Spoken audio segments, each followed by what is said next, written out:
إن الحمد لله نحمده ونستعينه ونستغفره ونعوذ بالله من شرور أنفسنا ومن سيئات أعمالنا من يهده الله فلا مضل له ومن يضلل فلا هادي له وأشهد أن لا إله إلا الله وحده لا شريك له وأشهد أن محمدا عبده ورسوله أما بعد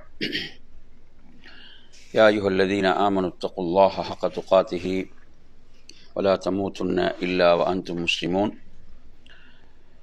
يا أيها الناس اتقوا ربكم الذي خلقكم من نفس واحدة وخلق منها زوجها وبث منهما رجالا كثيرا ونساء اتقوا الله الذي تساءلون به والأرحام إن الله كان عليكم رقيبا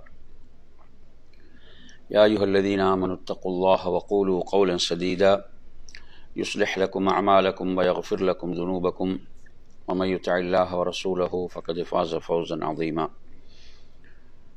فإن أصدق الحديث كتاب الله وخير الهدي هدي محمد صلى الله عليه وسلم وشر الأمور محدثاتها وكل محدثة بدعة وكل بدعة ضلالة وكل ضلالة في النار. அன்பிற்குரிய என் அருமை சகோதரர்களே, அஸ்ஸலாமு அலைக்கும் வரஹ்மத்துல்லாஹி வபரகாத்துஹு.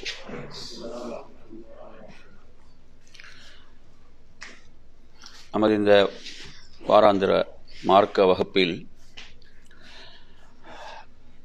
நபி ஸல்லல்லாஹு அலைஹி வஸல்லம் அவர்கள் தனது இறுதி ஹஜ்ஜில் செய்த உபதேசங்கள் என்ற தொடரை பார்த்து வருகிறோம். இதில் நாம் தேர்வு செய்திருக்கக்கூடிய நூல் அஷேக் அப்துல் ரஸாக் அல் பத்ர் ஹஃபிதஹுல்லா அவர்களுடைய ஒரு தொகுப்பாக இருந்து கொண்டிருக்கிறது. இது நமது மூன்றாவது தொடராக இந்த தொடர் இருக்கிறது.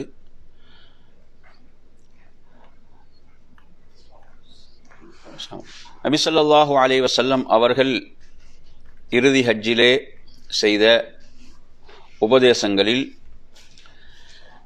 நாம் சென்ற வகுப்பில் எந்த ஹதீஸில் எந்த இடத்துல நிறுத்தினோமோ அதிலிருந்து நாங்கள் ஆரம்பிச்சுட்டு கடைசியாக இறுதியாக நாங்கள் அனைத்தையும் பார்ப்போம்.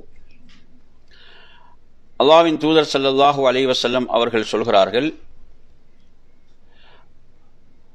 அலா வகுல்லு தமின் மின் திமாஇல் ஜாஹிலியத்தி மௌது என்று சொல்கிறார்கள்.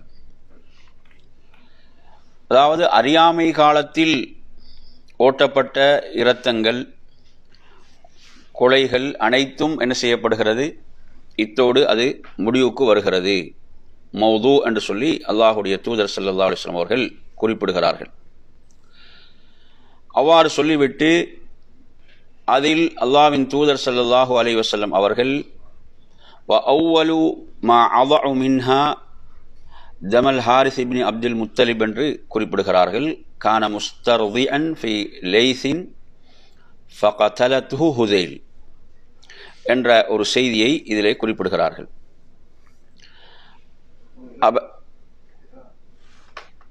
பேஜ் நம்பரா 28, 27, 28, 28 ஆரம்பத்தை நீங்கள் எடுத்தீங்கன்னா சரி. எனவே இதில் நபி ஸல்லல்லாஹு அலைஹி வஸல்லம் அவர்கள் என்ன செய்கிறார்கள் அப்படின்னு பார்த்தீங்கன்னு சொன்னால், முதலாவது அந்த சீர்திருத்தத்தை எங்கிருந்து ஆரம்பிக்கிறார்கள் அப்படின்னு பார்க்கின்ற போது, அறியாமை காலத்தில் நடந்த அந்த கொலைகள் இத்தோடு முடிவுக்கு வருகின்றன என்று அல்லாஹுடைய தூதர் ஸல்லல்லாஹு அலைஹி வஸல்லம் அவர்கள் சொல்லிவிட்டு அதில் எதை குறிப்பிடுகிறார்கள் அப்படின்னு பார்த்தீங்கன்னு சொன்னால், அதாவது ரபீஅத் இப்னுல் ஹாரிஸ் இப்னு அப்துல் முத்தலிப் உடைய, அப்துல் முத்தலிஃபுடைய மகன் யாரு? ஹாரிஸுடைய மகன் தான் யாரு? ரபியா என்று சொல்லக்கூடியவர். எனவே நபி அவர்களுடைய யார் அது? நபி அவங்களுடைய தந்தை வழி சகோதரா இல்லையா? அப்துல் முத்தலிஃபுடைய மகன் யாரு? ஹாரிஸுடைய மகன் யாரு? ரபியா என்று சொல்லக்கூடியவர். எனவே அவர் கொல்லப்படுறாரு.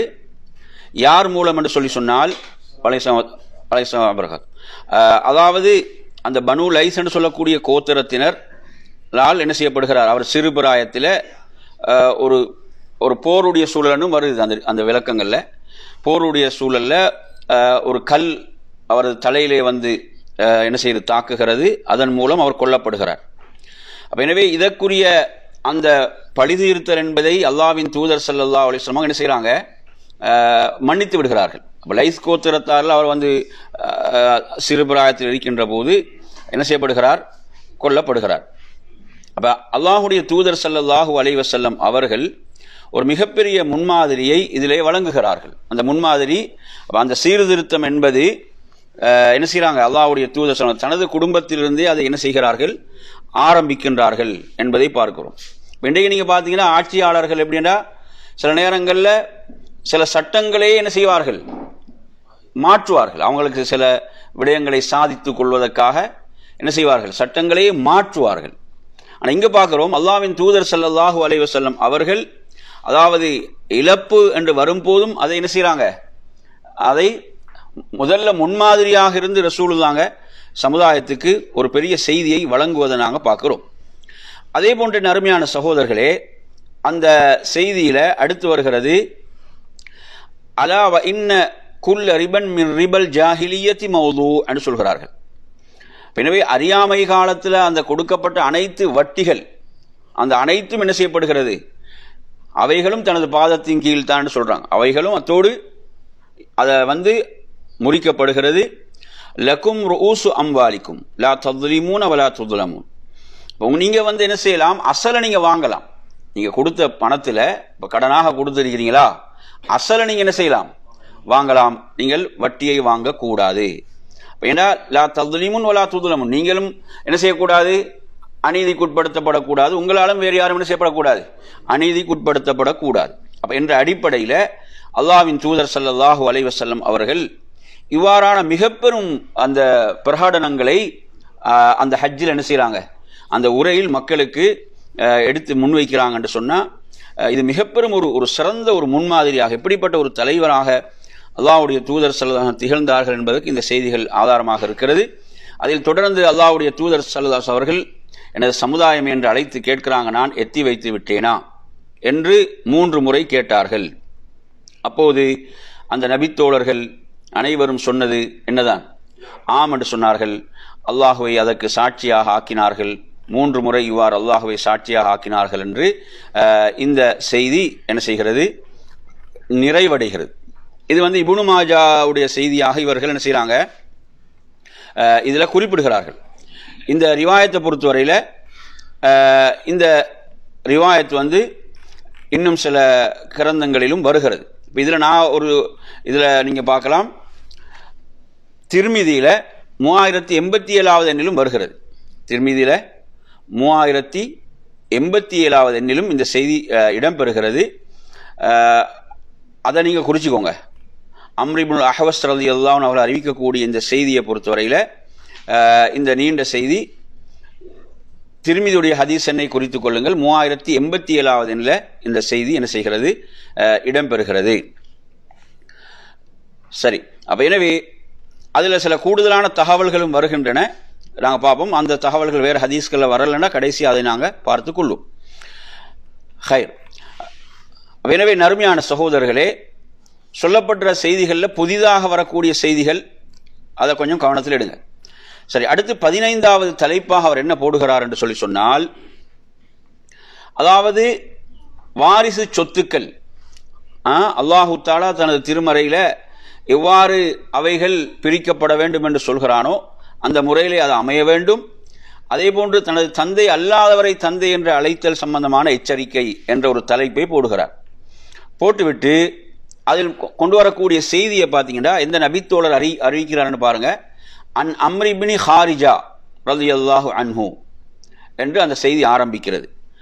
கால ஹதபனா ரசூலுல்லாஹி ஸல்லல்லாஹு அலைஹி வஸல்லம் பிமினா வஹு அலா ராஹிலதி. நபி அவங்க மினால தனது ஒட்டகத்தின் மீது இருந்து எமக்கு உரை நிகழ்த்தினார்கள்.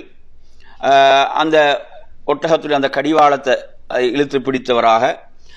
அதே மாதிரி அந்த ஹதீஸ் அறியக்கூடிய ராவி சொல்றார், அந்த ஒட்டகம் அசை போடும் போது அது விழக்கூடிய எச்சில்கள் முன்னால் விழுந்து கொண்டிருக்கின்றன என்று சொல்லிவிட்டு அவர் அந்த செய்தியை ரசூலுல்லாஹ் என்ன அந்த உரையில சொல்றாங்கன்ற செய்தியையும் குறிப்பிடுகிறார்கள்.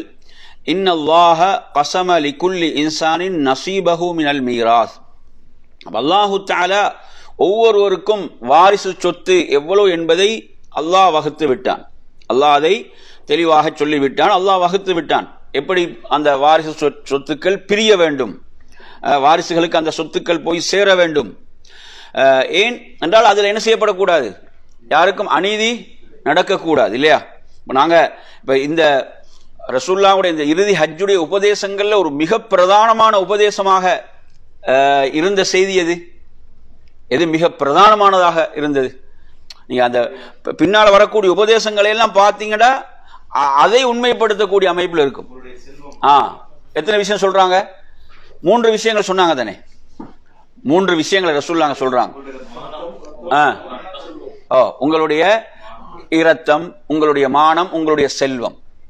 அப்ப இதெல்லாம் இவைகள் புனிதமானவைகள் என்று ரசூலுல்லாஹ் சொல்லும் போது எதை எடுக்கிறாங்க? முதலாவது அதுல எதை எடுத்தாங்கன்னா, அதாவது அந்த மக்கா என்ற ஊர், துல்ஹஜ் மாதம், அதே மாதிரி அரஃபா உடைய அந்த நாள், 10வது நாள். ஏன் ரசூலுல்லாஹ் இவைகளை எடுத்து இவைகள் எப்படி புனிதமானதோ என்று சொல்றாங்கடா. ஏன் ரசூலுல்லாஹ் இதை எடுக்கிறாங்க? இவைகள் புனிதமானது என்பதை அவங்க எல்லோரும் என்ன செய்திருந்தாங்க? ஏற்றுக்கொண்டிருந்தாங்க. இவைகள் புனிதமானவைகள் என்பதை அவர்கள் அனைவரும் என்ன செய்தாங்க? ஏற்றுக்கொண்டிருந்தாங்க. புரியுதா சொல்றது? நீங்க பாருங்க, அந்த ஹுபைப் ரலியல்லாஹு அன்ஹு அவர்களுக்கு அவர்கள் மரண தண்டனை கொடுக்கும் போது கூட அந்த ஹரம் எல்லைக்கு வெளியே தான் போகிறார்கள். புரியுதா? அதாவது அவர்கள் துல்ஹஜ் மாதத்தை, அதே போன்று துல்ஹஜ் மாதத்துடைய அந்த அரஃபாவுடைய நாள், நஹருடைய நாள், அதே போன்று அந்த இடம், இதெல்லாம் அவர்களிடத்தில் எப்படி தான் இருந்துச்சு? புனிதமாகத்தான் இருந்துச்சு. அப்ப எது புனிதமாக இருக்குல்ல அவர்களிடத்துல? அநியாயமாக இரத்தங்களை ஓட்டினார்கள், உயிர்களை பறித்தார்கள், பிறருடைய செல்வத்தை சூறையாடினார்கள். இதெல்லாம் அவர்கள்ட்ட என்னதா இருக்கல? புனிதமாக இருக்கல. அப்ப ரசூலுல்லாஹ் அவங்கள்ட்ட எது புனிதமாக இருக்கிறதோ அதை சொல்றாங்க. இது எப்படி நீங்க இதெல்லாம் புனிதம் என்று நீங்க ஏற்றுக்கொண்டிருக்கிறீர்களோ, இது போன்றுதான் இன்னொரு முஸ்லிமுடைய செல்வம் புனிதமானது, இன்னொரு முஸ்லிமுடைய இரத்தம் புனிதமானது, அவனது மானம் புனிதமானது என்பதை உணர்த்துகிறார்கள். அதை உணர்த்தி அடுத்து நீங்க சொல்லக்கூடிய செய்திகள் எல்லாம் பாத்தீங்கன்னு சொன்னா அவைகளை எல்லாம் பேண வேண்டும் என்ற விடயங்கள் தான் பின்னால் வருவதை நாங்க பார்க்கிறோம். எனவே அந்த அடிப்படையில் பாருங்க, இப்ப வாரிசு சொத்துக்கள், அதுல எந்த ஒரு அநீதியும் நடக்க கூடாது என்பதற்காக அல்லாஹ் என்ன செய்கிறான்? அதை இப்படிதான் பிரிய வேண்டும் என்று அல்லாஹ்வே அதை என்ன செய்து விட்டான், வகுத்து விட்டான்.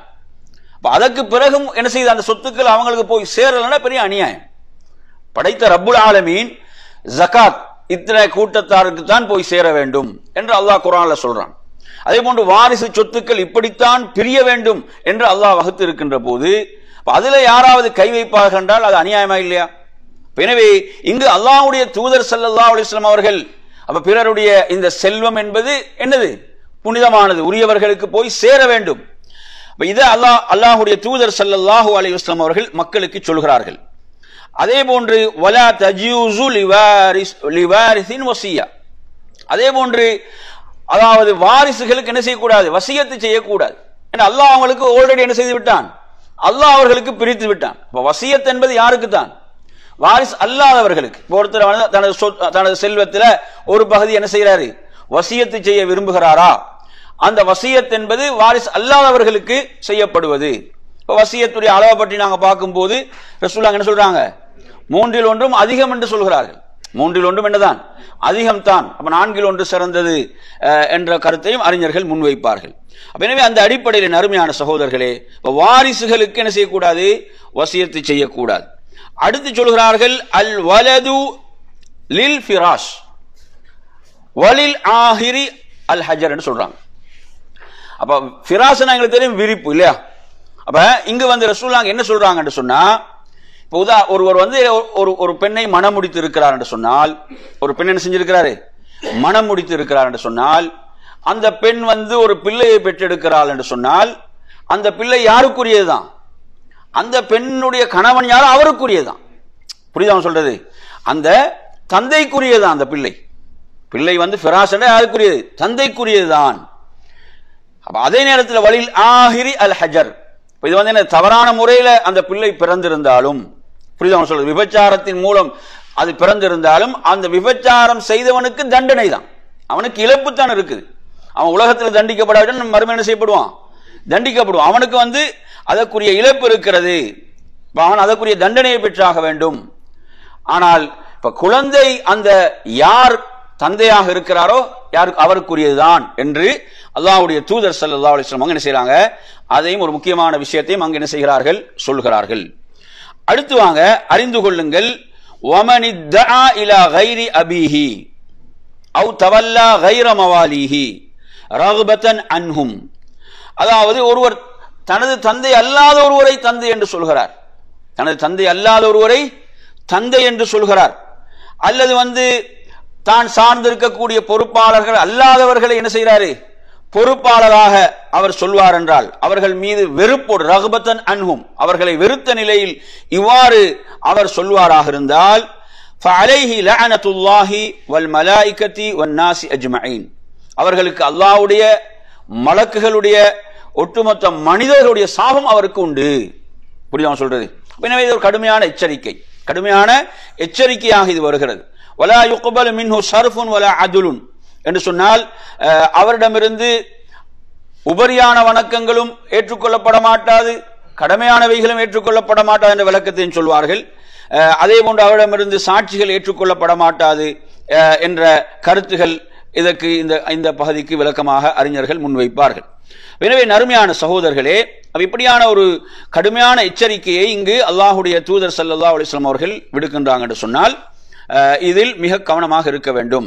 அதாவது நாங்கள் பார்க்குறோமா இல்லையா, இப்போ ஒரு குழந்தைய வந்து வளர்ப்பு பிள்ளையா இருக்கும் போது வளர்ப்பு பிள்ளை தான், அந்த பிள்ளைய உண்மையில பெற்றெடுத்தவங்க தான் யாரு, அவருடைய பெற்றோர்கள். புரியுதா? எனவே அதை வந்து தெரிந்த பிறகும் அதை வெறுத்து யாராவது என்ன செய்வார், அப்படி அழைக்கக்கூடியவர்களாக வருவாங்கன்னா இந்த எச்சரிக்கைகள் என்ன செய்யும், அவர்களுக்கு பொருந்தும் என்பது நாங்கள் இந்த ஹதீஸினூடாக புரிந்து கொள்ள வேண்டும். எனவே நறுமையான சகோதரர்களே, எனவே இந்த ஹதீஸை பொறுத்தவரையில இந்த ஹதீஸ் எங்கு இடம்பெறுகிறது அப்படின்னு பார்ப்போம்னு சொன்னால் அஹ்மதுல 17664வது எண்ணிலே இடம்பெறுகிறது. 17664வது எண்ணிலே இந்த செய்தி என்ன செய்து இடம்பெறுகிறது. எனவே அல்லாஹ்வுடைய தூதர் ஸல்லல்லாஹு அலைஹி வஸல்லம் அவர்கள் இப்படி முக்கியமான உபதேசங்களை இறுதி ஹஜ்ஜிலே என்ன செய்தார்கள், மக்களுக்கு வழங்கினார்கள் என்பதை நாம் பார்க்கின்றோம். அதே போன்ற நறுமையான சகோதரர்களே, 16வது தலைப்பாக என்ன தலைப்பை போடுகிறார் என்று பார்த்தீங்கன்னு சொன்னா, அதாவது பயானு கிஸரி துன்யா வ சுர்அத்தி ஜவாலிஹா வ அதமுல் இக்திரார் பிஹா வல் இஸ்திஅதாது லில் ஆகிரா, அதாவது உலக வாழ்க்கை என்பது மிக குறுகியது, உலக வாழ்க்கை என்பது மிக குறுகியது, மிக அவசரமாக என்ன செய்து, அதாவது பிரிந்து செல்லக்கூடியது, நீங்கக்கூடியது, இதில் நாம் ஏமாந்து விடக்கூடாது, மறுமைக்கு நாம் நம்மை தயார்படுத்திக் கொள்ள வேண்டும் என்ற ஒரு தலைப்பை என்ன செய்கிறார்கள், போடுகிறார்கள். போட்டுவிட்டு நறுமையான சகோதரர்கள், எந்த ஹதீஸ் இதில் அவங்க கொண்டு வராங்கண்டா, அஹ்மதில் இடம்பெறக்கூடிய ஒரு செய்தி, அப்துல்லாஹ் இப்னு உமர் ரலியல்லாஹு அன்ஹு அவங்க அறிவிக்கக்கூடிய செய்தி. அதாவது அவங்களுக்கு இந்த நிகழ்வு, அவங்க வந்து அரஃபால இருக்கிறாங்க, ஹஜ்ஜில் அரஃபால இருக்கிறாங்க. இப்போ அரஃபால இருக்கும்போது இப்போ சூரியன் மறைய போகின்றது, சூரியன் என்ன செய்து மறையக்கூடிய அந்த நேரம், ஏன்னா சூரியன் முழுமையாக மறைந்த பிறகுதான் ஹாஜிகள் என்ன செய்வாங்க, அரஃபாவிலிருந்து வெளியேறுவார்கள். இப்படி சூரியன் வந்து அந்த மறைய நெருங்கியவுடன் அவங்க வந்து அழ ஆரம்பிக்கிறார்கள். அவங்க என்ன செய்யறாங்க, அழுகின்றார்கள். எந்த அளவுக்கு கடுமையாக அழுகின்றார்கள், கடுமையாக அவர்கள் அழுகின்றார்கள். எனவே அவர்களுக்கு பக்கத்தில் ஒருவர் இருக்கிறார், அவர் வந்து கேட்கிறாரு, யா அபா அப்துர் ரஹ்மான் கது வகஃப்த மஅய மிராரன், இப்போ நீங்கள் பல முறை ஹஜ்ஜில் இப்படி எல்லாம் என்ன செய்திருக்கீங்க, இந்த அரஃபால இருந்து இருக்கிறீங்க, ஆனால் இப்போ இப்படி உங்களோட ஒன்றை காணுகிறேனே, நீங்கள் அழுவதற்கான காரணத்தை அவர் கேட்கிறார். லிமா தஸ்னஉ ஹாதா, அப்போ அவங்க சொல்றாங்க, ذكرت رسول الله صلى الله عليه وسلم وهو واقف بمكان هذا, நான் ரசூலுல்லாஹ்வுடைய வாழ்க்கையுடைய நிகழ்வை நான் நினைவு கூறுகிறேன். அவங்க இந்த இடத்துல என்ன செய்யறாங்க, அரஃபாவில் இருந்தாங்க. இருந்து மக்களுக்கு சொல்கிறார்கள், ஐயுஹன் நாஸ், மக்களே, இன்னஹு லம் யப்க மின் துன்யாக்கும் ஃபீமா மதா மின்ஹா இல்லா கமா பக்கிய மின் யௌமிக்கும் ஹாதா ஃபீமா மதா மின்ஹு.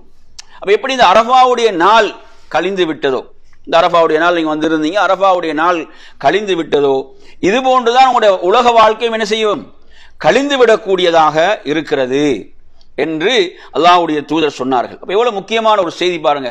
அப்ப உலக வாழ்க்கை என்பது அதாவது எப்படி மிக வேகமாக கழிந்து விடக்கூடியது என்பதை ரசூலுல்லாஹ் சொல்லும் போது, எப்படி இந்த அரஃபாவுடைய நாள் உங்களை விட்டு கழிந்து விட்டதோ அது போன்று இந்த உலக வாழ்வு உங்களை விட்டு என்ன செய்துவிடும், கழிந்து விடக்கூடியதாக விடைபெறக்கூடியதாக இருக்கிறது என்று சொல்கிறார்கள் என்று சொன்னால், என் அருமை சகோதரர்களை, உண்மையிலே எவ்வளவு முக்கியமான ஒரு உபதேசம், ஒரு அறிவுரை. ஏன்னா நாங்க பார்க்கிறோம், இன்று மனிதன் இந்த உலக மோகங்கள்ல மூழ்கி எப்படியெல்லாம் பாவங்களை செய்கிறான், அநியாயங்களை செய்கிறான், அக்கிரமங்களை செய்கிறான், உரிமைகளை மீறுகிறான் என்றதை நாங்க பார்க்கிறோம். அப்ப துன்யாவுடைய வாழ்க்கையை நாங்க எந்த கோணத்தில் பார்க்க வேண்டும், குர்ஆன் நமக்கு எப்படி சொல்லித் தருகிறது, அல்லாஹ்வுடைய ரசூல் எப்படி சொல்லித் தருகிறார், அந்த கோணத்தில் நாம் இந்த துன்யாவுடைய வாழ்க்கையை பார்க்க வேண்டும் என்ற ஒரு அழகான செய்தியை நாங்க பார்க்கிறோம். அதே போன்று நீங்க எடுத்து பார்த்தீங்கன்னா, ஆரம்பத்தில் நாங்க இந்த செய்தியை சொன்னோம். இப்ப நாங்க இப்ப சொன்ன இந்த அஹ்மதுடைய இந்த செய்தியை பொறுத்தவரையில, இந்த செய்தியுடைய ஹதீஸ் நம்பரை உங்களுக்கு சொல்றதாக இருந்தால், இதுல அஹ்மதுடைய எண் வரல, இதுல தாரீஹு தபரி, இமாம் தபரியுடைய அந்த நூலுடைய ஹதீஸ் என்ன தான் கொடுக்குறாங்க. முதல் பாகத்துல 16வது பக்கத்தில் வரக்கூடிய செய்தியாக கொடுக்குறாங்க. அஹ்மதுடைய எண்ணை நான் இன்ஷா அல்லாஹ் எடுத்து தருகிறேன். அதே போன்று இதுல என் அருமையான சகோதரர்களே, இன்னொரு செய்தியை கொண்டு வராங்க. இது நாங்கள் முன்னால பார்த்த ஒரு செய்தி தான். நபி ஸல்லல்லாஹு அலைஹி வஸல்லம் இதையும் அந்த இறுதி ஹஜ்ஜிலே மக்களுக்கு சொன்ன ஒரு செய்தி. அதாவது மன்கான ஹம்முல் ஆஹிரா, இப்ப யாருடைய இலட்சியம் மறுமையாக இருக்குமோ, அவரது இலக்கு எதுதான், மறுமை. அவர் மறுமைக்காகத்தான் வாழுகிறார், மறுமை தான் அவரது இலக்கு என்று வருகின்ற போது அல்லாஹு தஆலா என்ன செய்கிறான், ஜம அல்லாஹு ஷம்லஹு, அல்லாஹ் அவரது அந்த இலக்குகளை எல்லாம் என்ன செய்கிறான், அந்த அனைத்தையும் அல்லாஹ் ஒன்று சேர்த்து வஜஅல கினாஹு ஃபீ கல்பிஹி, அவரது உள்ளத்தில் அல்லாஹ் கினாவை, தன்னிறைவை போடுகிறான். அப்ப அவர் அங்கெங்கெல்லாம் அவர் என்ன செய்ய தேட வேண்டியதில்லை, அல்லாஹ் அவருக்கு அதை அடைவதற்கு என்ன செய்யறான், முதல்ல அவர் உள்ளத்தில் அல்லாஹ் எதை போடுறான், கினாவை போடுகிறான். கினாண்ட தன்னிறைவு, அந்த போதும் என்ற அந்த தன்மை அல்லாஹ் போடுகிறான். துன்யா வஹிய ராகிமா, துன்யா அவரிடம் இழிந்ததாக வரும், தாழ்ந்ததாக துன்யா அவரிடத்துல வரும். ஏன், அவர் எப்படி இருக்கிறாரு, அவரது இலக்கு எது, மறுமையாக இருக்கிறது. அப்ப துன்யா அவரிடம் பணிந்து வரும். அல்லாஹ் அவருக்கு எழுதிய துன்யா என்பது அவருக்கு என்ன செய்து பணிந்து வரும்.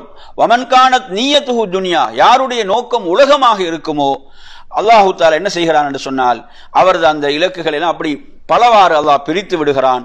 அவரது கண்களுக்கு முன்னால் வந்து நிற்பது ஏழ்மைதான். எது வந்து நிற்கும், ஏழ்மைதான் வந்து நிற்கும். உலகத்தை தேட வேண்டும், உலகத்தை தேட வேண்டும், போதாது போதாது என்று அப்படியான அந்த அந்த ஃபக்ர் தான் அவருக்கு முன்னால் வந்து நிற்கும். அவருக்கு எழுதப்பட்டதை தவிர வேறு எதையும் அவர் அடைந்து கொள்ளவும் முடியாது என்ற இந்த செய்தியும் ரசூலுல்லாஹ் இறுதி அந்த ஹஜ்ஜில மக்களுக்கு செய்த உபதேசமாக இருக்கிறது. இது அஹ்மதில் இடம்பெறக்கூடிய செய்தி. அப்ப இந்த செய்தியெல்லாம் நமக்கு எதை சொல்லித் தருது என்றால், நாம் இந்த உலக வாழ்க்கையை நாம் சரியாக நாம் என்ன செய்ய வேண்டும், புரிந்து கொள்ள வேண்டும். இந்த உலக வாழ்க்கையை பொறுத்தவரையில அல்லாஹ் நமக்கு எதை எழுதினானோ அதுதான், அதை விட நாம் என்ன செய்ய முடியாது, அணுவளவும் நாம் எதையும் அதிகமாக அடைந்து கொள்ள முடியாது. அதே நேரத்தில் மறுமையை இலக்காக கொண்டு வாழக்கூடியவர்களும் இந்த உலகத்தில் வாழ்றாங்க. அவங்களும் உலகத்தில் அனைத்து தேவைகளையும் நிறைவு செய்கிறார்கள். அவங்க மன நிம்மதியோடு வாழுகிறார்கள். ஆனால் மறுமை என்ற இலக்கை மறந்தவர்கள் எப்படி என்ன செய்யறாங்க, ஒரு தடுமாற்றத்திலும் பதட்டத்திலும் உலகத்தை தேடுவதில் என்ன செய்யறாங்க, தன்னிறைவு அடையாத ஒரு மோசமான நிலையை நாங்க பார்க்கிறோம். இந்த செய்திகளும் அல்லாஹ்வுடைய தூதர் ஸல்லல்லாஹு அலைஹி வஸல்லம் அவர்கள் இறுதி ஹஜ்ஜில் மக்களுக்கு சொன்ன செய்தியாக இருக்கிறது என்பதை நாம் இங்கே புரிந்து கொள்ள வேண்டும். அதே போன்ற நறுமையான சகோதரர்களே, 17வது தலைப்பாக போடுகிறார் அல் ஹஸ்ஸு அலஸ் சகீனா. அல் ஹஸ்ஸு அலஸ் சகீனா, மக்களுக்கு ரசூலுல்லாஹ் அமைதியாக வருமாறு சொல்றாங்க, அமைதியை பேணுமாறு சொல்றாங்க. அப்ப இது தொடர்பான ஹதீஸ் நாங்க என்ன செய்யறோம், புகாரியில பார்க்கலாம். அப்ப இதுல அப்துல்லாஹ் இப்னு அப்பாஸ் ரலியல்லாஹு அன்ஹு அவர்கள் என்ன செய்யறாங்க, அவர்கள் சொல்கிறார்கள், இப்போ நாம் அந்த அரஃபாவுடைய அந்த நாள் அன்று நாங்கள் என்ன செய்தோம், நாம் திரும்பிக் கொண்டிருந்தோம். அப்போது நபி ஸல்லல்லாஹு அலைஹி வஸல்லம் அவர்கள் தமக்கு பின்னால அந்த ஒட்டகத்தை அடித்து விரட்டக்கூடிய அந்த கடும் அதட்டல் சப்தத்தை என்ன செய்யறாங்க சொல்லாங்க, அந்த ஒட்டகம் அலறக்கூடிய சத்தங்களை எல்லாம் செவி உறுகிறார்கள். அப்போது ரசூலுல்லாஹ் தனது அந்த சாட்டையால் சைகை செய்து, மக்களே அமைதியை கடைபிடியுங்கள். நபி அவங்க என்ன சொல்றாங்க, ஐயுஹன் நாஸ் அலைக்கும் பிஸ் சகீனா, மக்களே நீங்கள் அமைதியை கடைபிடியுங்கள் என்று அல்லாஹ்வுடைய தூதர் ஸல்லல்லாஹு அலைஹி வஸல்லம் சொல்கிறார்கள். நன்மை என்பது வேகத்தில் இல்லை என்று சொல்றாங்க. நன்மை என்பது வேகத்தில் இல்லை என்று அல்லாஹ்வுடைய தூதர் ஸல்லல்லாஹு அலைஹி வஸல்லம் அவர்கள் என்ன செய்றாங்க, குறிப்பிடுகிறார்கள். ஃபஇன்னல் பிர்ர லைஸ பில் ஈதா என்று சொல்கிறார்கள். இப்போ நீங்க எடுத்து பாருங்க, இந்த இடத்துல நாங்கள் ஒரு மார்க்க விளக்கத்தை எடுத்துக்கொள்ளணும். இப்போ மஸ்ஜிதுக்கு நாங்கள் நேர காலத்தோட போறது சிறப்புக்குரியது. ரசூலுல்லாஹ் சொல்றாங்க, யார் தொழுகைக்கு நேர காலத்தோடு செல்வதுடைய சிறப்பை அறிந்து கொள்வார்களோ அவங்க என்ன செஞ்சிருவாங்க, நேர காலத்தோடு சென்று விடுவார்கள். ஆனால் அதே நேரத்தில் இகாமத் சொல்லப்பட்ட பிறகு ஒருவர் வருகிறார் என்றால் எப்படி வர வேண்டும், ஓடிக்கொண்டு வரக்கூடாது. ரசூலுல்லாஹ் சொல்றாங்க, அங்கு சகீனாவை சொல்றாங்க, என்ன அமைதியை பேணுங்கள், சகீனத்தை பேணுங்க. சகீனத்தை அவங்களுக்கு எது இமாமோடு கிடைக்கிறதோ அதை தொழுங்கள், தவறியதை நீங்க பின்னால் என்ன செய்யுங்க, நிறைவு செய்து கொள்ளுங்கள். எனவே இந்த இடத்துல ரசூலுல்லாஹ் அப்ப நாங்க இந்த விளக்கத்தையும் புரிஞ்சு, இங்க அமைதியை பேணுங்கன்றா எந்தெந்த இடத்துல மார்க்கம் நமக்கு எப்படி செயல்பட சொல்லுது என்ற அந்த விளக்கமும் நம்மிடம் என்ன செய்ய வேண்டும், இருக்க வேண்டும். எனவே நன்மை என்பது வேகத்தில் இல்லை என்று சொல்லி என்ன செய்யக்கூடாது, எல்லாத்திலும் லேட்டா போறது என்பது அல்ல, அப்படி புரிந்து கொள்ளக்கூடியதும் அல்ல என்பதையும் நாம் புரிந்து, எந்த இடத்துல ரசூலுல்லாஹ் சொல்லி இருக்கிறாங்க என்பது இங்கு மிக முக்கியமானது என்பதையும் நாம் இங்கே புரிந்து கொள்ள வேண்டும். அப்ப அந்த இடத்துல உங்களுக்கு தெரியும், ஹஜ்ஜுடைய வணக்கத்தை நீங்க எடுத்தீங்கன்னா பெரும்பாலும் சில நேரங்களில் மக்களை பார்த்தீங்கன்னா, இப்போ நீங்க பாருங்க, இப்போ தவாஃப் செய்து கொண்டிருக்கின்ற போது, சை செய்து கொண்டிருக்கின்ற போது சிலர் போற வேகத்தை பார்த்தீங்கன்னா அடுத்தவங்களுக்கெல்லாம் சிரமம். என்ன செய்யறாங்க, அவ்வளவு வேகமாக உடைச்சு கொண்டு அப்படி இப்படி எல்லாம் போறாங்க. இது நன்மை கிடையாது, இது என்ன கிடையாது, நன்மை இல்லை. எனவே ரசூலுல்லாஹ் வேகமாக போக சொன்ன இடத்துல வேகமாக போறது வேற விஷயம். சிலரை பார்த்தீங்கன்னா அடுத்தவங்களுக்கெல்லாம் சிரமத்தை ஏற்படுத்தி கொண்டு அப்படி போகக்கூடிய நிலைகளை எல்லாம் பார்க்கிறோம். மக்கள் எல்லாம் ஒன்று கூடக்கூடிய இடங்கள், அமல்கள். இப்ப ரசூலுல்லாஹ் ஒரு முறை பார்க்கறாங்க, ஜும்மாவுடைய நாள்ல உரை நிகழ்த்தி கொண்டிருக்கின்ற போது ஒருவர் என்ன செய்யறாரு, மக்களுடைய பிடரிகளை எல்லாம் கடந்து முன்னால வந்து கொண்டிருக்கிறார். பிடரிகளை எல்லாம் கடந்து கொண்டு முன்னால வாரார். ரசூலுல்லாஹ் சொல்றாங்க, அமருவீராக, நீர் மக்களுக்கு என்ன செய்து விட்டீர், சிரமத்தை இடையூறை கொடுத்து விட்டீர். அப்ப எனவே இது நன்மை கிடையாது. நீங்க அப்படி வேணும்னா முன்கூட்டி வர வேண்டும். முன்கூட்டி நீங்க என்ன செய்யணும், அந்த சிறப்பு அடைவதாக இருந்தால் முன்கூட்டி நீங்கள் வர வேண்டும். எனவே நறுமையான சகோதரர்களே, இப்படியான விளக்கங்களை நாம் என்ன செய்ய வேண்டும், புரிந்து கொள்ள வேண்டும். அதே போன்ற நறுமையான சகோதரர்களே, இதில் மற்றொரு ரிவாயத்தும், நசாயுடைய ஒரு ரிவாயத்திலும் என்ன செய்து வருகிறது. உங்களுக்கு தெரியும், நபி ஸல்லல்லாஹு அலைஹி வஸல்லம் அவர்கள் அரஃபாவிலிருந்து முஸ்தலிஃபாவுக்கு வருகின்ற போது தனது ஒட்டகத்தில் பின்னால யாரை ஏற்றிக்கொண்டார்கள், யாரை ஏற்றிக்கொண்டாங்க, எந்த நபி தோழரை, உஸாமத் இப்னு ஸைத் ரலியல்லாஹு அன்ஹு இல்லையா, அரஃபாவிலிருந்து ரசூலுல்லாஹ் முஸ்தலிஃபாவுக்கு வருகின்ற போது. எனவே உங்களுக்கு தெரியும், இதுல கூட ஒரு பெரிய ஒரு மெசேஜ் உலகத்துக்கு இருக்குது இல்லையா. இதுல கூட இப்ப ரசூலுல்லாஹ் என்னது, எவ்வளவு பணிவாக நடக்கக்கூடியவங்க, பணிவோடு அவங்க தனது ஒட்டகத்தில் என்ன செய்யறாங்க, பின்னால் ஒருத்தர் ஏற்றிக்கொள்றாங்கன்றதே ஒரு பணிவை தான் அது வெளிப்படுத்துது இல்லையா. பெரும் ஆட்சி, மக்கா வெற்றி கொள்ளப்படுது, மக்கள் அணி அணியாக இஸ்லாத்தில் நுழைந்து இருக்கிறாங்க, லட்சக்கணக்கான மக்கள். ரசூலுல்லாஹ் அந்த இடத்துல என்ன செய்யறாங்க, பணிவைத்தான் வெளிப்படுத்துறாங்க. அதுலயும் பாருங்க, ஸைத் இப்னு ஹாரிஸா ரலியல்லாஹு அன்ஹு ஆரம்பத்தில் என்ன செஞ்சாங்க, அடிமையாக இருந்து அதுக்கு பிறகு விடுதலை செய்யப்பட்டாங்க. அவங்களோட மகன் தான் யாரு, உஸாமா. அவங்கள தான் என்ன செய்யறாங்க, பின்னால ஏற்றிக்கொள்றாங்க. அப்ப எவ்வளவு குறைஷிகளை சிறந்தவர்கள் எல்லாம் இருந்தும் அதை கூட ரசூலுல்லாஹ் அந்த இடத்துல எப்படி வெளிப்படுத்துறாங்கன்னு பாருங்க. அப்ப எனவே அந்த அடிப்படையில அவ்வாறு வருகின்ற போதும், ரசூலுல்லாஹ் அரஃபாவிலிருந்து முஸ்தலிஃபாவுக்கு வருகின்ற போதும் இவ்வாறே மக்களுக்கு உபதேசம் செய்தார்கள். யா அய்யுஹன் நாஸ் அலைக்கும் பிஸ் ஸகீனா வல் வகார் ஃபஇன்னல் பிர்ர லைஸ ஃபீ ஈதாயில் இபில் என்று, அந்த ஒட்டகங்களை நீங்க வேகமாக நகர்த்துறது இல்ல, அமைதியாக வருவதில் தான் நன்மை இருக்கிறது என்று ரசூலுல்லாஹ் என்ன செய்யறாங்க, சொல்றாங்க. ஏன்னா நீங்க எடுத்து பாத்தீங்கன்னா, மக்கள் ஒன்று கூடக்கூடிய இடங்கள்ல இந்த அதப் என்பது முக்கியம்.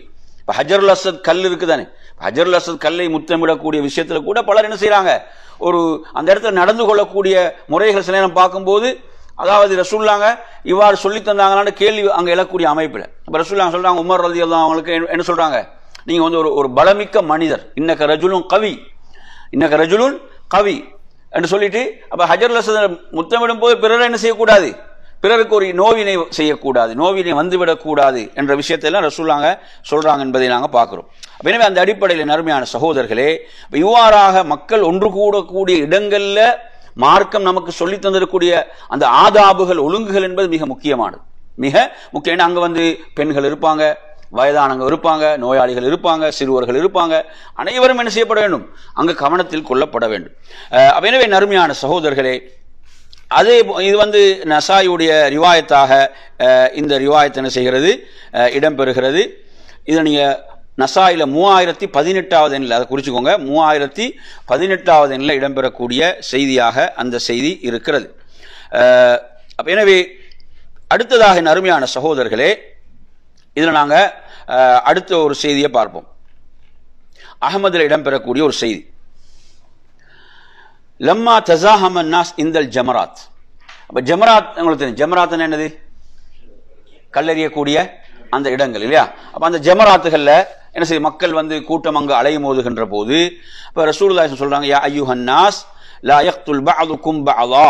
அதாவது மக்களை நீங்க என்ன செய்யுது, இங்க வந்து ஒருவருக்கு ஒருவர் கொள்றதுனால என்ன செய்ய, சிரமங்களை கொடுத்து கொள்ளாதீங்க என்ற ஒரு அர்த்தத்தை ரசூலுல்லாஹி சொல்றாங்க.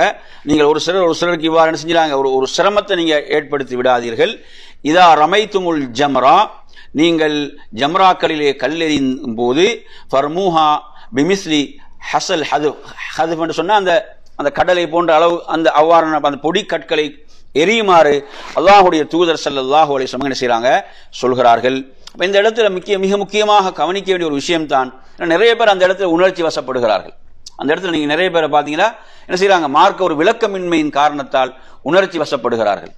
உணர்ச்சி வசப்பட்டு என்ன செய்யறாங்க, பிறருக்கு தொல்லையும் கொடுக்குறாங்க. அந்த இடத்துல என்ன செய்யறாங்க, கற்களை மட்டும் எரியறதல்ல, கண்டவைகளை கொண்டு எரியக்கூடிய நிலைகள் எல்லாம் அங்கு இருக்கிறது. எனவே இங்கு என்ன விளங்குனா, இது ஒரு இபாதத், இது ஒரு வணக்கம். இந்த வணக்கத்தை ரசூலுல்லாஹ் எப்படி வழிகாட்டினார்களோ அப்படித்தான் செய்ய வேண்டுமே தவிர, அதாவது ஷைத்தான் தான் அந்த முன்னால் இருக்கான் என்பதல்ல. அந்த இடத்துல ஒரு வரலாற்று நிகழ்வை நாம் நினைவு கூறுகிறோம். நபியாவும் அந்த இடத்துல கற்களை எறிந்தாங்கன்றது ஒரு இபாதத், அல்லாஹ்வை நினைவு கூறக்கூடிய ஒரு வணக்கம். அந்த அமைப்பில் அந்த வணக்கத்தை செய்ய வேண்டுமே தவிர அங்கு ஒருவர் என்ன செய்யக்கூடாது, வரம்பு மீறக்கூடாது என்ற ஒரு விடயத்தையும் நாம் இங்கே பார்க்கிறோம். இது ஒரு மிக முக்கியமான ஒரு அடிப்படை, மார்க்கத்துடைய ஒரு விளக்கம். ரசூலுல்லாஹ் எந்த இடத்துல எப்படி செயல்பட்டாங்க என்பதை நாங்க பார்க்கணும். அந்த அடிப்படையில் தான் நாம் செயல்பட வேண்டும். அங்கு வெறுமனே சும்மா உணர்ச்சி வசப்படுவது என்பதெல்லாம் ஒரு மார்க்க விளக்கம் உள்ளவர்களுடைய செயல்பாடுகள் அல்ல என்பதையும் நாம் புரிந்து கொள்ள வேண்டும். அதே போன்று 18வது அருமையான சகோதரர்களே, அத்தஹதீரு மின் ஃபித்னத்தி தஜ்ஜால் வ திக்ரு சிஃபத்திஹி. ரசூலுல்லாஹ் இறுதி ஹஜ்ஜில தஜ்ஜாலுடைய ஃபித்னாவையும் எச்சரித்திருக்கிறார்கள், தஜ்ஜாலுடைய ஃபித்னாவையும் எச்சரித்திருக்கிறார்கள்.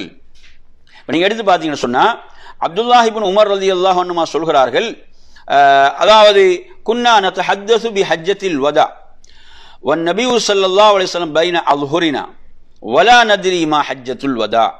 அதாவது ஹஜ்ஜத்துல் வதா என்ற இந்த பேரை பொறுத்தவரையில அப்துல்லாஹ் இப்னு உமர் ரலியல்லாஹு அவங்க சொல்றாங்க, அதாவது ஹஜ்ஜத்துல் வதான்னு பேசிக்கொண்டாலும் நமக்கு தெரியாது இந்த ஹஜ்ஜத்துல் வதாண்டா என்னன்னு தெரியாது. ஹஜ்ஜத்துல் வதாண்டா என்னன்னு தெரியாது. அப்ப நபியாவங்களுடைய மௌத்து மரணம் இருக்குதானே, அதுதான் அவங்களுக்கு உணர்த்துது என்னது, நபி அவங்க என்ன செய்ய, அவங்க விடைபெறக்கூடிய ஹஜ் என்பது இதுதான் விடைபெறுவது என்பது இதுதான் என்பதை அப்ப அதற்கு பிறகுதான் அவங்க என்ன செய்யறாங்க, நாம் உணர்ந்து கொண்டோம் என்று அவங்க சொல்றாங்க.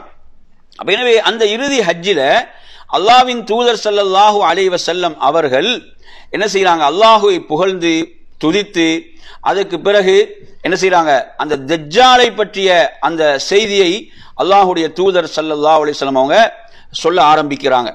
எனவே ரசூலுல்லாஹ் மௌத்தாகும் வரைக்கும் ஹஜ்ஜத்துல் வதா விடைபெறும் ஹஜ் என்பது நமக்கு தெரியாது. அதுக்கு பிறகுதான் அதனுடைய கருத்தை நாங்கள் விளங்கி கொண்டோம்.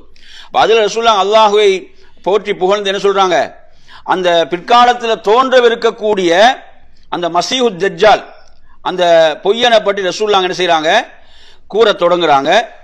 நீண்ட நேரம் என்ன செய்யறாங்க, அவனை பற்றியே சொல்கிறார்கள். நீண்ட நேரம் என்ன செய்யறாங்க, அவனை பற்றியே சொன்னார்கள். அப்போது அல்லாஹ்வின் தூதர் ஸல்லல்லாஹு அலைஹி வஸல்லம் அவர்கள் அப்ப இங்க பாத்தீங்கன்னா ஃபாத்தின ஃபீ திக்ரினா அதிகம் சொல்றாங்க. மா பஅஸல்லாஹு மின் நபியின் இல்லா அன்தர உம்மத்தஹு.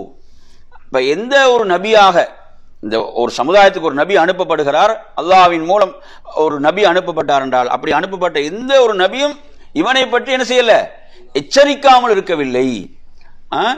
அந்தரஹு நூஹுன் வன் நபியூன மின் பஅதிஹி. நூஹ் அலைஹிஸ்ஸலாம் அவர்தான் முதல் ரசூல் இல்லையா, முதல் ரசூல்.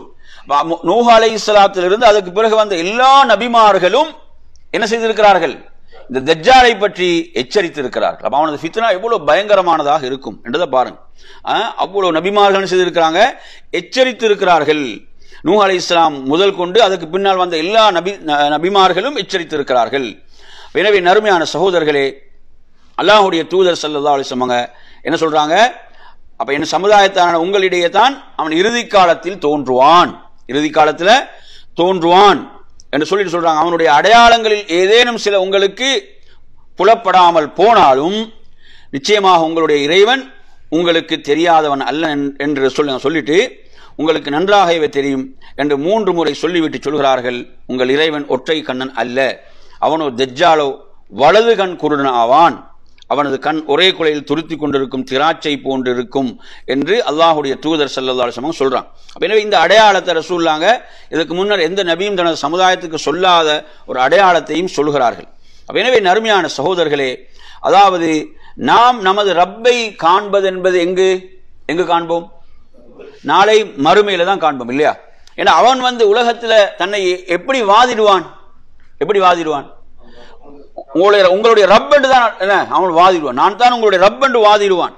ரசூலுல்லாஹ் சொல்றாங்க, உங்களுடைய ரப்பை நீங்கள் காண்பது என்பது எங்குதான், நாளை மறுமையில் தான் நீங்கள் உங்களுடைய ரப்பை காண்பீர்கள்.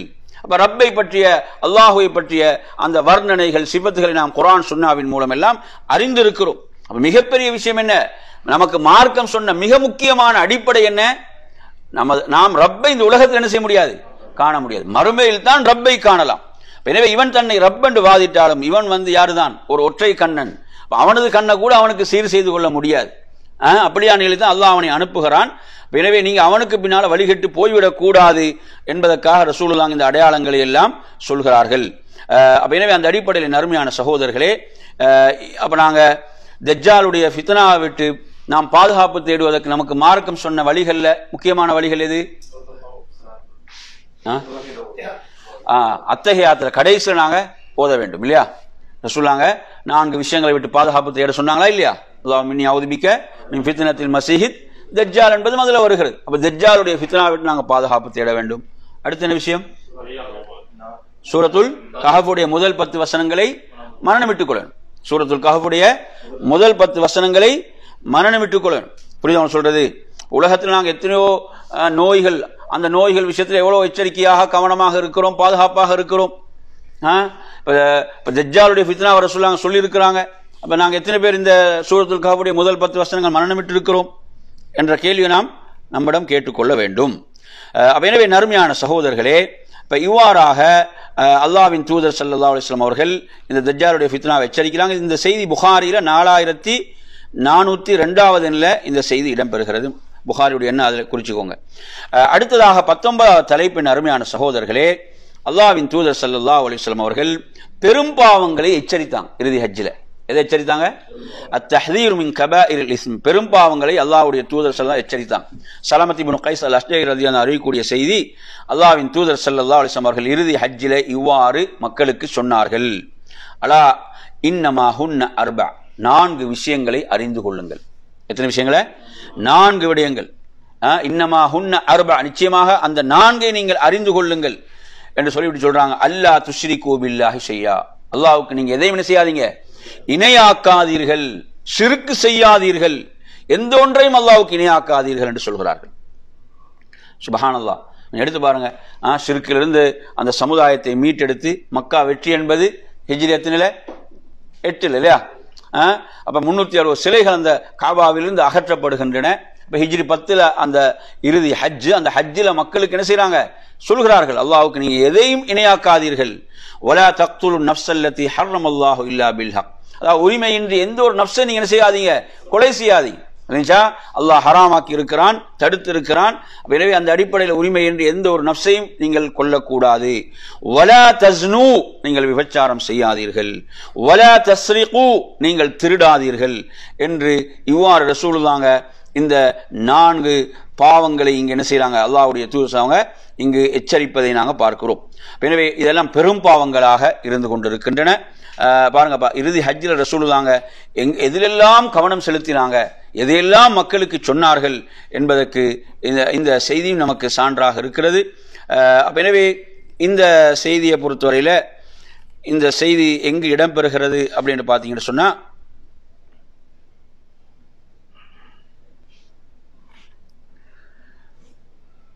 ஷேக் அல்பானி ரஹிமுல்லா அவர்கள் தனது சில்சிலத்து ஸஹீஹால 1759 இந்த செய்தியை குறிப்பிட்டாரு. அந்த எண்ணை நீங்கள் என்ன செய்ய குறிச்சிக்கோங்க இன்ஷா அல்லாஹ். அஹமதுடைய எண் இதில் கிடைக்கல, அந்த எண் கிடைச்சா அதை எடுத்து ஆரம்பிச்சு. அடுத்ததாக நீங்கள் எடுத்தீங்கன்னா இந்த நாங்கள் முன்னால் பார்த்த ஒரு செய்தி தான். ரசூலுல்லாஹ் இன்ன திமாஅக்கும் வ அம்வாலக்கும் ஹராமுன் அலைக்கும் கஹுர்மத் யௌமிக்கும் ஹாதா ஃபி ஷஹரிக்கும் ஹாதா ஃபி பலதிக்கும் ஹாதா. உங்களுடைய இரத்தம், உங்களுடைய செல்வம் எப்படி இந்த மாதம் இந்த ஊர் புனிதமானதோ அது போன்று புனிதமானது என்பதை சொல்றாங்க இந்த நாள். அதே போன்று அடுத்ததாக நறுமையான சகோதரர்களே, 20வதாக என்ன கொண்டு வராரு? 20வது விஷயம் என்ன அப்படின்னு பார்த்தீங்கன்னு சொன்னா, அல்லாஹ்வின் தூதர் ஸல்லல்லாஹு அலைஹி வஸல்லம் அவர்கள் தனது இறுதி ஹஜ்ஜிலே மக்களுக்கு செய்த உபதேசங்கள்ல இந்த செய்தியை பாருங்க. அலா இன்னல் முஸ்லிம அஹுல் முஸ்லிம், அறிந்து கொள்ளுங்கள், இன்னல் முஸ்லிம அஹுல் முஸ்லிம், ஒரு முஸ்லிம் இன்னொரு முஸ்லிமுக்கு யாரு? சகோதரன் ஆவான் என்று ரசூலுல்லாஹ் சொல்றாங்க. சகோதரத்துவத்தை அங்க மக்களுக்கு என்ன செய்யறாங்க? உணர்த்துகிறார்கள். அதாவது ரசூலுல்லாஹ் அதுக்கு எப்படியெல்லாம் அங்க செயல் வடிவம் கொடுத்தாங்க.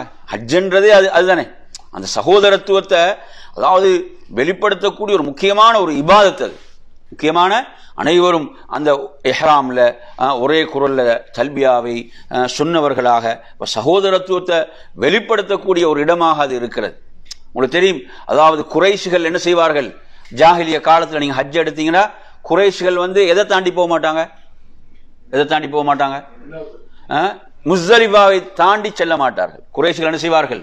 நாங்க தான் உயர்ந்த கோத்திரம், நாங்க உயர்ந்த குலம், நாங்க தான் கஅபாவை நிர்வகிப்பவர்கள் என்று சொல்லி அவர்கள் என்ன செய்வார்கள்? அதாவது முஸ்தலிஃபாவில் நின்று விடுவார்கள். முஸ்தலிஃபாவை தாண்டி யாரு போக வேணும்? ஏனைய குறைஷ் அல்லாத கோத்திரங்கள் என்ன செய்வாங்க? அரஃபாவுக்கு செல்வார்கள். எங்க போவாங்க? அரஃபாவுக்கு செல்வார்கள். அப்ப நீங்க குர்ஆன்ல பாருங்க, அல்லாஹ் சொல்கிறான், சும்ம அஃபீது மின் ஹைசு அஃபாதன் நாஸ். அல்லாஹ் தனது தூதருக்கு எப்படி சொல்றான்டா, அதாவது மக்கள் எந்த இடத்தில் திரும்புகிறார்களோ நீங்க அங்கதான் திரும்ப. இப்ப மக்கள் போய் எங்க போய் திரும்புறாங்க? அரஃபால போய் தான் திரும்புறாங்க.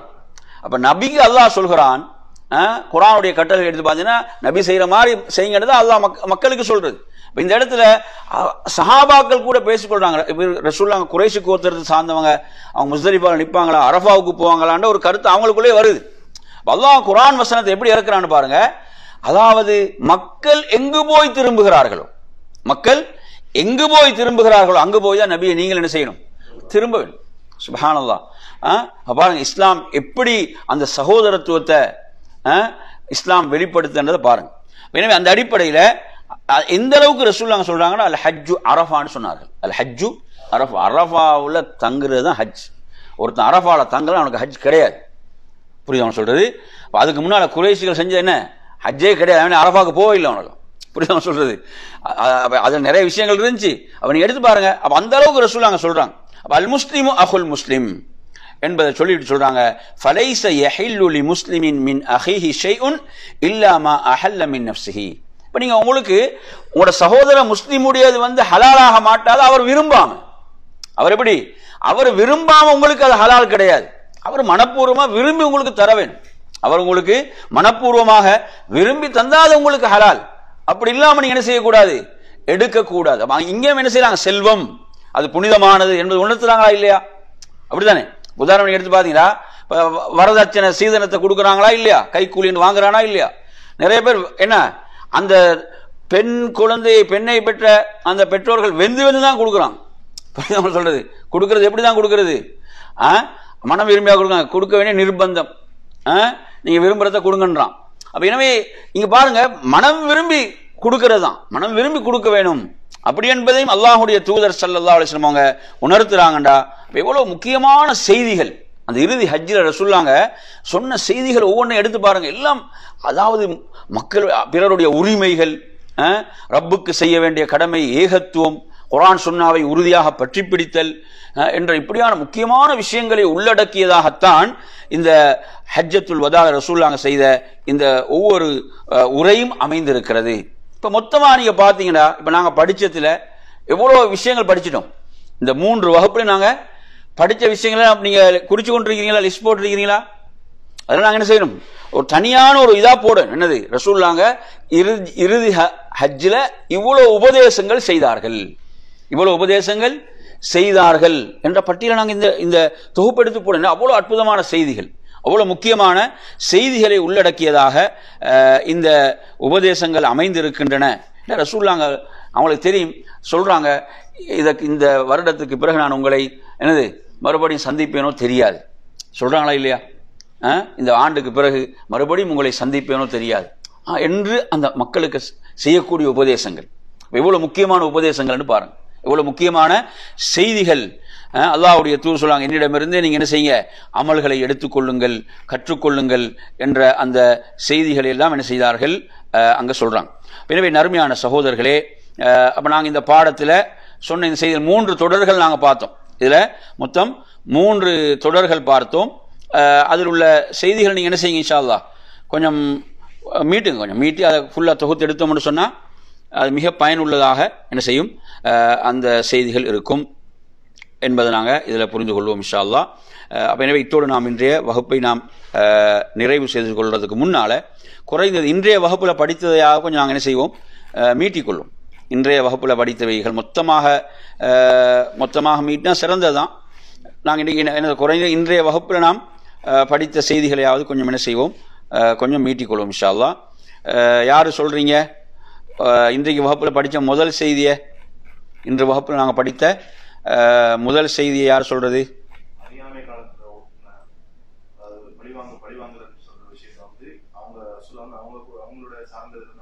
ரசூலுல்லாஹ் என்ன செய்றாங்க, அதை தண்ணிலிருந்து அதெல்லாம் மன்னிக்கப்படுது, அதோட நிறைவடைது, அதுக்கு பிறகு உள்ளதான் திரும்ப சட்டம். ரசூலுல்லாஹ் அதை என்ன செய்யறாங்க, தண்ணிலிருந்து அதை ஆரம்பித்தார்கள் என்ற ஒரு செய்தியை நாங்க அதுல முதல் செய்தியாக நாங்க பார்த்தோம். அதே மாதிரி என்ன, வட்டியை பொறுத்தவரையில அதையும் ரசூலுல்லாஹ் எங்கிருந்து ஆரம்பிச்சாங்க, தனது சிறிய தந்தை அப்பாஸ் இப்னு அப்துல் முத்தலிப் கொடுத்த வட்டியெல்லாம் ரசூலுல்லாஹ் என்ன செய்யறாங்க, தள்ளுபடி செய்யறாங்க. அதுல சொல்றாங்க, என்னது அசலை நீங்க எடுத்துக்கோங்க, வட்டியை நீங்க எடுக்கக்கூடாது, ஹராமாக்குகிறார்கள் என்ற செய்தியை நாங்கள் அதில் பார்த்தோம். அதே மாதிரி அடுத்ததாக உள்ள செய்தி இதில் மிக முக்கியமானது என்னன்னு பார்த்தீங்கன்னா, அதாவது ரசூலுல்லாஹ் இதனுடைய முக்கியத்துவத்தை எப்படியெல்லாம் உணர்த்தலாம். நான் எத்தி வைத்து விட்டேனா கேட்குறாங்களா இல்லையா? நான் எத்தி வைத்து விட்டேனான்னு கேட்கறது என்னது, அந்த செய்தியெல்லாம் அவ்வளோ முக்கியமானது. நான் உங்களுக்கு எத்தி வைத்து விட்டேனான்றதை ரசூலுல்லாஹ் கேட்கிறது அவ்வளோ இந்த செய்திகள் முக்கியமான செய்திகள் என்பதை நாம் உணர்ந்து கொள்ள வேண்டும். சரி, அடுத்ததாக சொல்லுங்க, அடுத்த செய்தியில் உள்ளதை வேற யாராவது சொல்லுங்க பாப்போம். அதுல முதல் செய்தி என்ன? அல்லாஹு தஆலா வாரிசுகளுக்கு சொத்துகள் இப்படித்தான் போய் சேர வேண்டும் என்று சொல்லி இருக்கிறான். எனவே அது அப்படி என்ன செய்யணும், அவைகள் போய் சேர வேண்டும், அதில் எந்த ஒரு அநீதியும் நடக்கக்கூடாது என்ற ஒரு முக்கியமான விஷயம். அதே போன்று அடுத்த அதுல ரசூலுல்லாஹ் அதோடு சேர்த்து இன்னொரு விஷயம் சொன்னாங்க. என்ன?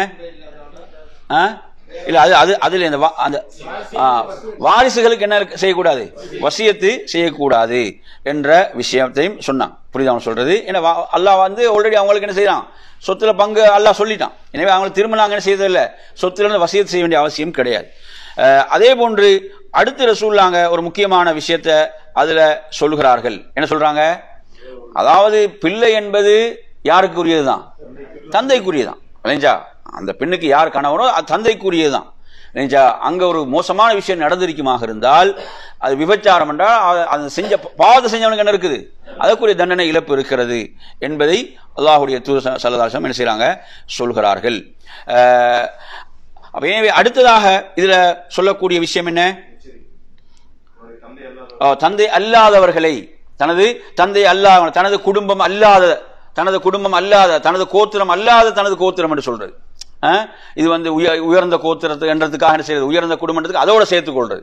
தனது குடும்பம் இதென்று தெரிந்தும் இப்படி என்ன செய்து வெறுப்பில் இவ்வாறு யாராவது செய்வார்களாக இருந்தால் அவர்களுக்கு யாருடைய சாபம் எல்லாம் இருக்குது, அல்லாஹ்வுடைய மலக்குகளுடைய மனித சமுதாயத்துடைய சாபங்கள் அவர்களுக்கு இருக்கின்றன, எந்த ஒன்றும் ஏற்றுக்கொள்ளப்பட மாட்டான்ற அளவுக்கு எச்சரிக்கையும் அதில் இருக்கிறது. சரி, அடுத்ததாக அருமையான சகோதரர்களே, என்ன படித்தோம்? முக்கியமான ஒரு செய்தி படித்தோமா இல்லையா? அப்துல்லாஹ் இப்னு உமர் ரலியல்லாஹு அன்ஹுமா வந்து என்ன செய்றாங்க?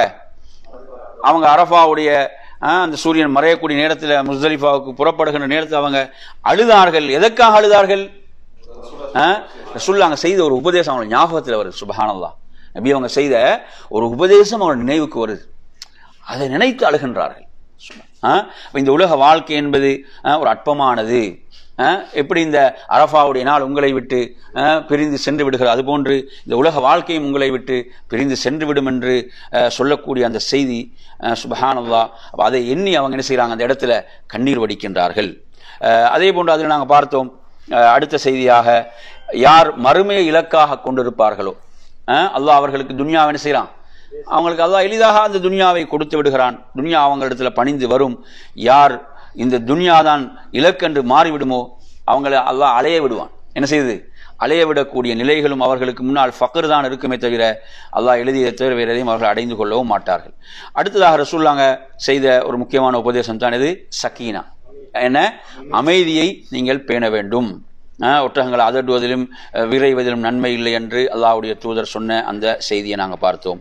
அதே போன்று கற்கள் எறியக்கூடிய அந்த இடத்துல என்ன செய்யக்கூடாது? மோதிக்கொண்டு உணர்ச்சி வசப்பட்டு இப்படியெல்லாம் இல்லாமல் எரியக்கூடிய கற்களும் சிறிய கற்களாக இருக்க வேண்டும் என்ற ஒரு அற்புதமான உபதேசத்தை சொல்லாங்க, அந்த இடத்துல செய்கிறாங்க. அதே மாதிரி தஜ்ஜாலுடைய ஃபித்னாவை என்ன செய்தாங்க? சமுதாயத்துக்கு அல்லாஹ்வுடைய தூதர் அங்கே எச்சரிக்கிறாங்க. அதே போன்று பெரும்பாவங்களில் 4 பெரும்பாவங்கள் சொல்லாங்க, எச்சரிக்கிறாங்க. எத்தனை? 4 பெரும்பாவங்கள். என்னென்ன? ஷிர்க், அநியாயமாக ஒரு உயிரை கொலை செய்தல், அல்லாஹ் தடுத்த ஒரு உரை, அதே போன்று என்ன? விபச்சாரம், அதே போன்று திருட்டு. இந்த 4 விஷயங்களையும் அல்லாஹ்வுடைய தூதர் அந்த மக்களுக்கு தடுக்கின்றாங்க, எச்சரிக்கிறாங்க. அதே போன்று ஒரு முஸ்லீம் இன்னொரு முஸ்லீமுக்கு சகோதரன் ஆவான். ஒரு முஸ்லீமுக்கு சொந்தமானது அவனுடைய விருப்பம் இன்றி எடுக்கக்கூடாது, ஒரு முஸ்லீமுக்கு ஹலாலாக மாட்டாது என்று சொன்னாங்க. எனவே நறுமையான சகோதரர்களே, இத்தோடு நாம் வகுப்பை நிறைவு செய்து கொள்வோம். இந்த இறுதி ஹஜ்ஜில் செய்த இந்த உபதேசங்கள் எல்லாம் மொத்தமாக நாங்கள் தொகுத்து எடுத்தோம்னா உண்மையில மிகப்பெரிய யோசனமாக பயனுள்ளதாக இருக்கும். இது ஒரு அழகான தொகுப்பு. இது வந்து ஷேக் அப்துல் ரஸாக் அல் பத்ர் ஹஃபிதஹுல்லாஹ் அவர்களுக்குரிய தொகுப்பு. அல்லாஹ் அவர்களுக்கு அருள் புரிவானாக என்று கூறி நிறைவு செய்கிறோம். வாஹிரு தஅவானா அல்ஹம்துலில்லாஹி ரப்பில் ஆலமீன். வஸ்ஸலாமு அலைக்கும் வரஹ்மத்துல்லாஹி வபரகாத்துஹு.